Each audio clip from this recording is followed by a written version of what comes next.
क्या एजेंडे पास आज किए? पार्टी की पीएससी की एडवाइजरी बोर्ड की बैठक थी और पार्टी के घोषणा पत्र के अंदर क्या क्या फायदे प्रदेश की जनता से मुख्य तौर पर हम लेकर चलेंगे, उस पर कई बिंदुओं पर चर्चा हुई। कईयों पर सब ने सर्वसम्मति से मोहर लगाई है। जैसे किसान के कर्ज माफ़ी की बात थी, उसके अंदर कोऑपरेटिव तौर पर कैसे हम उसको माफ़ कर सकते हैं, इंटरेस्ट फ्री उसके ऊपर, तो उसके लिए सुझाव आए हैं, हम चर्चा करेंगे। वैसे ही किसान की फसल खराबर पर सभी ने सहमति दी कि जो 7,000 रुपया हमने गवर्नमेंट में रहते हुए 15,000 रुपया प्रति एक एकड़ तक ले जाने का काम किया, अब उसको 25,000 रुपया प्रति एकड़ पर पार्टी वादे के साथ जनता में उतरे कि किसी के भी क्रॉप लॉस होता है तो उस फसल खराबे का 25,000 रुपया प्रति एक एकड़ मुआवजा दिया जाए। उसी प्रकार से जो प्रधानमंत्री फसल बीमा योजना है, उसके अंदर किसान प्रीमियम की मार में फंसता रहता है। कई बार वो प्रीमियम देता है, बैंक रिजेक्ट कर देते हैं, कई बार प्रीमियम भरने के बाद कंपनी विड्रॉ कर जाती है। उसके लिए योजना बनाई जाए, जननायक फसल सुरक्षा बीमा योजना, और उसके अंदर हरियाणा प्रदेश के प्रत्येक किसान का प्रीमियम सरकार वहन करे और उसकी क्रॉप सिक्योरिटी उसको मिले। इसी तरह महिलाओं के लिए कई विषयों पर चर्चा हुई, कई विषयों पर सहमति बनी। जैसे हमने राशन डिपो के अंदर 33% महिलाओं को आरक्षण दिया है, उसी प्रकार से महिलाओं के साथ साथ महिलाओं को कोऑपरेटिव सेक्टर जैसे वीटा के बूथ हो, हरित स्टोर हो, जितने भी हमारे कोऑपरेटिव डिपार्टमेंट्स के विंग्स हैं, उनके अंदर 33% हिस्सेदारी सुनिश्चित करी जाए। और साथ में एजुकेशन के अंदर टीचिंग जो सेक्टर है, उसमें कैसे महिलाओं की प्रेजेंस बढ़े, उसके लिए सरकारी स्कूलों में, सरकारी कॉलेजों में और सरकारी यूनिवर्सिटियों में टीचिंग जॉब में 50% वुमेन रिजर्वेशन अश्योर करने का काम हम अपने वादे में करेंगे। तो ऐसे कई बिंदु हैं। अभी तो मैं आपको ट्रेलर दे रहा हूँ, आगे पार्टी का घोषणा पत्र भी आपके बीच में है। चुनाव सिर पर है, जेजेपी की क्या कुछ तैयारियां चल रही हैं? 17 जिलों के जिला अध्यक्षों, हल्का अध्यक्षों और उनके साथ मुख्य कार्यकर्ताओं की बैठक हुई है। पीएसी के अंदर वो 17 जिलों के नाम आज हमने एक एक कर शेयर कर दिए। अधिकांश जिले ऐसे हैं जिनके अंदर आज़ाद समाज पार्टी हमारे साथ सीट शेयरिंग में है। कल कौन सी सीट उनको देनी है, उस पर उनसे भी विस्तार में चर्चा है, और विस्तार में चर्चा कर जहाँ हमारे कैंडिडेट फाइनल हो चुके हैं वो हम साथ के साथ घोषित करने का काम करेंगे जॉइंटली।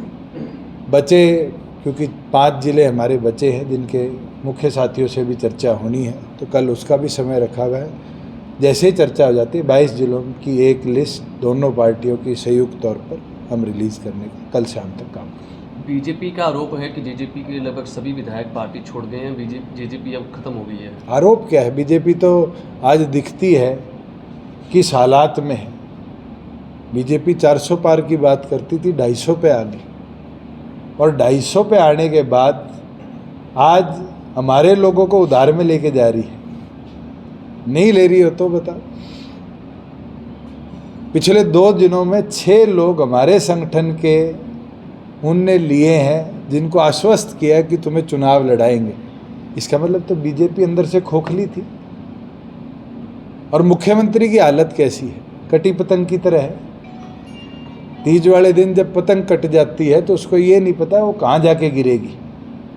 आज मुख्यमंत्री की हालत है कि उनका प्रदेश अध्यक्ष कहता है लाडवा, मुख्यमंत्री कहते हैं करनाल, उनके करनाल का संगठन का अध्यक्ष कहता है कि नारायणगढ़ जाएंगे। इतनी ज़्यादा कन्फ्यूजन जिस संगठन में हो, वो उधारे भी ले लेगा तो भी हरियाणा की जनता उसको जवाब देगी। आप कब तक नॉमिनेशन करेंगे? 5 तारीख को नॉमिनेशन का टाइम तय हुआ है, और 5 तारीख को पहले दिन उचाना विधानसभा का नॉमिनेशन बना। फिलहाल डिप्टी सीएम, पूर्व डिप्टी सीएम उचाना से चुनाव लड़ेंगे या कि और सीट से चुनाव? मैंने तो कभी दूसरी सीट का सोचा भी नहीं, और मेरी कर्म भूमि है। कुल 7 चुनाव मैंने उचाना में देखे हैं। 2009 में चौटाला साहब का देखा, 2011 में डॉक्टर अजय सिंह चौटाला जी का उपचुनाव देखा, 14 में 2 खुद लड़े, 19 में 2 खुद लड़े, 24 में मेरी माता जी का देखा, और अब 8वां चुनाव है। मैं कैसे छोड़ सकता हूँ?